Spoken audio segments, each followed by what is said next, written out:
เมยสูงค่ะเมยสูงปีๆน้องๆผู้ปันแห้งขาวใส่หมอหอมกุกกอกค่ะเมื่อได้เป็นวันที่7เดือนธันวาคมที่6ปี2025ในตอนรายการเฮาค่ะตอนได้ที่อ่อนเอาพี่น้องเฮาค่ะมาถ่อมด้วยข่าวง่าวว่าในค่ะในกอตับซื้อเกาก้าง M&DA มั่งยอบเอาโฮเอิ้งวันหางหน้าจะเว้งลาซิลกว่าว่าในเมื่อวันที่5เดือนธันวาคมที่6ปี2025ข้าวยาม6ค่ำ6โมงตับซื้อเกาก้าง M&DA เขามั่งยอบเอาโฮเอิ้งวานหางหน้าจะเว้งลาซิล เมืองใต้ปอดห้องกว่านะคะก้นปื้นตีลานเนตีจุ้มเงาหางเสียงใต้ว่ามือข้าวยามโหคำมอ6โมงในตับซึกเกากลาง M&DA เขามางยอบเอาโหเอิ่งวานหางหน้าลุงสั่งเกียกว่าก้มขังไว้ดีวานหน้าล่างย้อนว่าเมื่อเลินป่นพองตับซึกเกากลางเขาแต่จ้าเขามาตีวันหางหน้านั่นเขาก็ย้อนไหวมุ่งหอเฮิรนเองถองสุสยะตีเอิ่งหางหน้าย้อนไข่เก็บก้นซึกใหม่จุ้มก็มาตีเอิงหางหน้าเขาก็อบโอ้กันลองซึกเกาก้างเขาย้อนมานั่นเสียก็ขึ้นไล่ตอบกว่าว่าโหโฮบเส้นไม้ไหวมุ่งหอเฮิรนในเอิงตั้งเสียงตั้งหมดหลังเฮิรนหมอก7 ปาก8 ปากในเฮาคาไว้ดีวานให้วานให้เขาเอากว่าสั่งว่าไข่ไลไหนอบลาดต่อก้นในจุ้มเงางวนวานให้เขาสิเฮาขาจังๆปันไหนไลตอบลาดวานไหนคะขึ้นสืบลาดเทียงว่าถึงมาในวันที่5เดือนธันวาคมปี2025นั่นเขา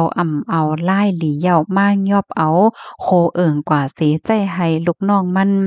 เอาตั้งเส้นหมายมุ่งหอเฮิรนกวนวานในเอิงหางหน้าตั้งเสียงกว่าส่งปันเขา ติวานหน้าล้างก่อนเขาจังเตปล่อยโตโหเอิงว่าไหนเมื่อซึกเกากลางเข้ามาที่ในวันนั้นในเป็นข้าวยาม6ค่ำ5โมงในเขาเมื่อที่เฮือนโหเอิงลุงสางกยาที่วานหางหน้าย่อก็ถามใต้ถามเหนือตีวานหางหน้ากำนึงเหย้าเสียก็หมอก6โมง6โมงในเนี่ยเขาเนี่ยก็เอาโตโฮเอิงลุงสังเกียในกว่าก้มขังไว้ดีวานหน้าล่างไว้ต่อถึงย่ำเหลียวเสียก็ไล่โฮข่าวเงาโฮเอิงว่าไหนค่ะปางตึกแต่ก็เจมเมอปึดยื้อกันในวันที่1เดือนธันวาคมปี2025นั่นสิไปเป็นเที่ยงนั่งก่อนค่ะตึกเย็นไว้อยู่ก้อยกะว่าตับซึกทั้ง2ฝ่ายได้ก็ตึกเทียมเอ็นแห้งไผมันเสียก็เข้งแข็งต่อกันไว้อยู่ว่าไหนค่ะค่ะข้อมูลตอนได้ค่ะเลยไปมาที่ห้องการเงาหางเสียงใต้เตรียมต่างไว้เนี่ยค่ะลูกที่ข่าวเงาโหนได้เฮแลกำได้เฮาค่ะมาถ่อมด้วยข่าวเที่ยงโหนหนึ่งค่ะอันนี้ก็เป็นข่าวเงาเกี่ยวกับไปลองตับซึกว่าตียอบโคสอนโรงเรียนหลิกแขอัน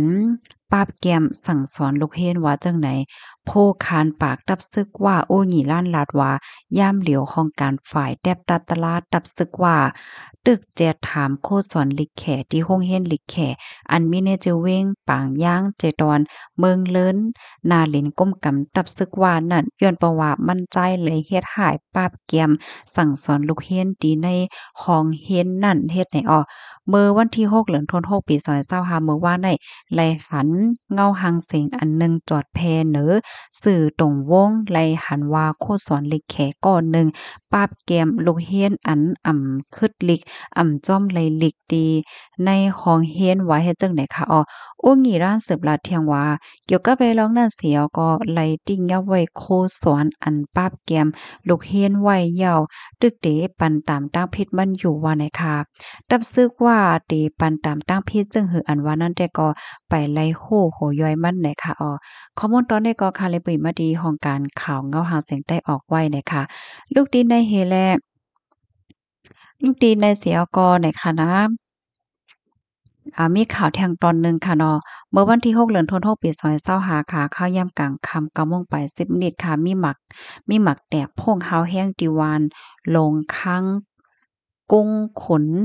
ขนสาจะเว้งผาการใจเมืองค้างไหลหัว แผ่นดินไหวอิงสันป้าเทียงเนี่ยค่ะเนาะลองลู่ซุ่มไล่โหยอย่ำมันได้ก็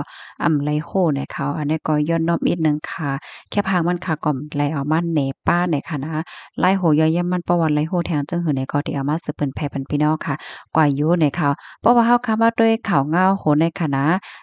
เกี่ยวกับไปลองโหเอิงในเนี่ยค่ะเนาะเงาไล่เป็นจึงหือบ่เหลียวเป็นหือว่าอยู่ในนางหือพี่น้องค่ะโกติกูตั้งพอได้ไลรับถ่อมหลายๆรับฮู้กันนำๆนั่นก็จอยกันสืบเปิ้นแพ่แชร์กว่าใส่กำคายินจมเย็นนำค่ะออหมอยสูงค่ะ